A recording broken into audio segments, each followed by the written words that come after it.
Have you ever thought to yourself, I just want to win New World. I don't want to play New World. I just want to win. And someone might ask, PvE or PvP? And your response is, yes. Well, that's the life stuff. Congratulations, you've won the game. That's the video. No, but on a serious note, life stuff. Strongest weapon in the game, both PvE, PvP. It's broken, it's overpowered, it gets buffed every patch. People claimed it got nerfed in open beta, but they're lying to you, they're lying for their teeth, they're bad at the game, I don't know why they're buying it. It is broken, it is overpowered, and it's unstoppable. You can out-heal up to 3 people attacking you if you know what you're doing. If you know what an iframe is and you're in medium armor, so you know how to dodge around stuff, you're just unkillable. The only way you're gonna die is if you make a serious mistake and get massively comboed by multiple people, and you don't have any friends that even exist on the server, because you can keep alive for a long while with this. So the way it works down is you can either do single target hills, which are pretty hard to land unless you have auto targeting on. But then if you've got auto targeting on, you're going to have to tab through things, which is going to take a while to actually get it off. Or you can just use AoE and just heal everyone to full, and there's nothing anyone can do about it whilst applying many great buffs. So let's have a look at some of these abilities. So we have Divine Embrace, which will heal the target for 150% weapon damage. You can then buff it so it costs only 20 mana. If the target's below 50% health, one additional ally gets healed.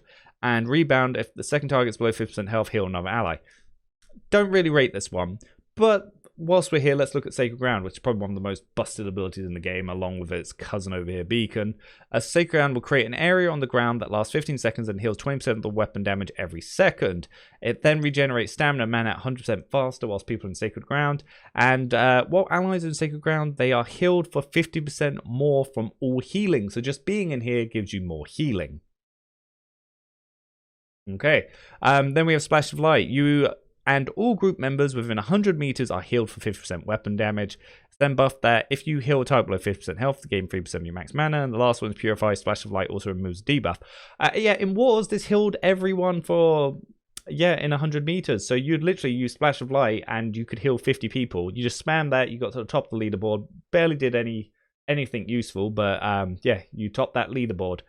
Then you have Divine Blessing, which is the ultimate over here, which is when you heal an ally, if their health's below 50%, you heal them for 30% more. With some single target healings, you can essentially heal people back to full health if you've been stacking your buffs right. Then we move over to Protector side, which is Orb Protection. Shoot out a light projectile that grants 10% fortify for 20 seconds, heals an ally for 10% of the weapon damage, and deals 140% weapon damage when it hits an enemy. So it's an attack and a buff, which you can shoot on the floor to buff yourself. Second one is Protector's Blessing. Orb Protection hits an ally. They gain recovery for 10 seconds. Recovery heals the target for 7.5% weapon damage. Now, there was a funny interaction in closed beta, which is if you picked Shared Protection, you actually lost Orb of Protection when you swapped weapons. So normally people only went 2 points into it so they could swap weapons. The later ones was if you successfully heal an ally with Orb of Protection, you also gain Fortify and Recovery. Last one was Ages. When the projectile hits, it affects all allies within a 3-meter radius. I don't know why these two caused it to basically lose the buff when you put the weapon away, but we learned if you only went 2 in, you wouldn't do that. But then we look at Light's Embrace. Light's Embrace, targeted heal for 100% weapon damage plus 30% for each buff on the target. This is where it gets ridiculous, because a lot of people are like, oh yes, you can only really stack 180% heal on top of that. So you'd only actually heal 280% and then 30% for buff. There are so many buffs that will be affected on people, it is insane.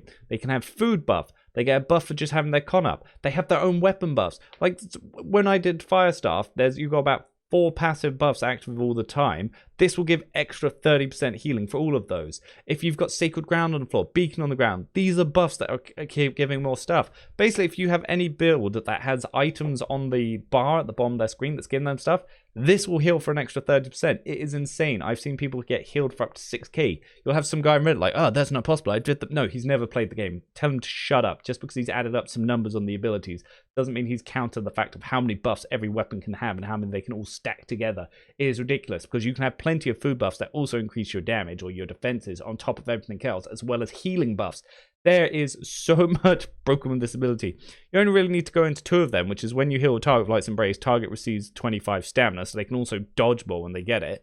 The next one, if you heal a target with Light's Embrace, gain 1% of your max mana. It's that for each 1% your target has. It's not really worth it. And magnifies when you heal a target with Light's Embrace, extend the life staff buff by 2 seconds. Also, meh.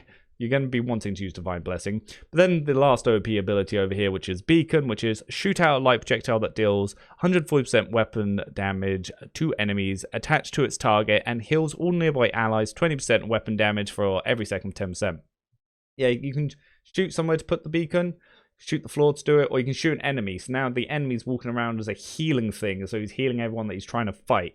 If you use like Beacon Area's effect is now 50% larger, Beacon lasts 5 seconds longer, and Speed of Light. Now, I'm not sure if Beacon stacks with Glowing Focus, but someone says it does, and if it does, that's pretty OP, because one of the 200 stat abilities of Focus is your buffs last an extra 20% longer. So if those two stack together, then yeah, that's 20% longer with 20% longer on top. I don't think that's 40%, but it's 20% on top, then another 20% on top. So yeah, Beacon lasts a long time. Healing lasts a long time. Single target healing. If they're inside their sacred ground and inside their beacon, they're essentially unkillable. And people are like, oh yeah, well you can't kill the healer, but he can't kill you. Yes, he can. Your single target on the heal, like on the life staff, is so strong. It scales so well with focus. You will out auto attack most abilities in the game, and you will just win. You go in medium or heavy armor. You stand in your healing. You spam left click. You sometimes use heavy hits to get some of your passive abilities to proc. You will beat just about anyone. You like. Do you know how you duel a life staff in 1v1? You don't, because you can't kill him. He's also got potions if you use potions. So he's just got infinite healing and you've got no way to kill him. And he's also got a secondary that he can kill you with. Because he can put an Amber Gem in anything in the game, and now he's keeping up on DPS. Yeah, his DPS is going to be slightly lower because they nerfed Amber to try and bring it in line, because originally it was more powerful than going strength or dex with any weapon. But now he's just going to be unkillable and still like zoning you down with whatever secondary he has. So this is the build that I went for it, and it's complimentary of Baggings. He might not have realized I copied it, but he respec'd his build so many times that, and we waited for him so many times, I kind of learnt his own build off by heart. The only thing I changed was he had Protector's Touch. I went down with Glowing Focus. It's basically all the way into Sacred Ground, all the way into Beacon. Well, not the last one, Speed of Light, don't really need that. And 2 points into Light's Embrace, and then we just get all the passes over here so we can get into Divine Blessing. The one I didn't really like was Enchanted Justice, but the important ones you want is Bend Light, so after a dodge, your heals are 20% more effective for 5 seconds. So this is why I like Medium, because it's a short little step, so you get more of those. If you have a buff, heal for 10% more. So yes, just having 50 con means you now heal for 10% more, and buffs you grant last 20% longer. This is ridiculous. This is broken. I imagine level 60 gameplay will be everyone in a focus build with this weapon and something else, because you're unkillable. And if everyone's doing it in wars, I don't know if people are going to die anymore, because everyone's just going to be unkillable. But yeah, that's it. That's life staff. That's broken. The thing is, it's never going to get nerfed, because if this ever got a nerf, the collective screeching of every life staff player on the New World, it would shatter every bit of glass on our planet, and no one would ever be able to play a video game again. So Amazon aren't going to take that risk. It is what it is. This weapon is the strongest weapon in the game. Anyone who tells you otherwise is a filthy life staff main who's just trying to spread propaganda so it doesn't get nerfed.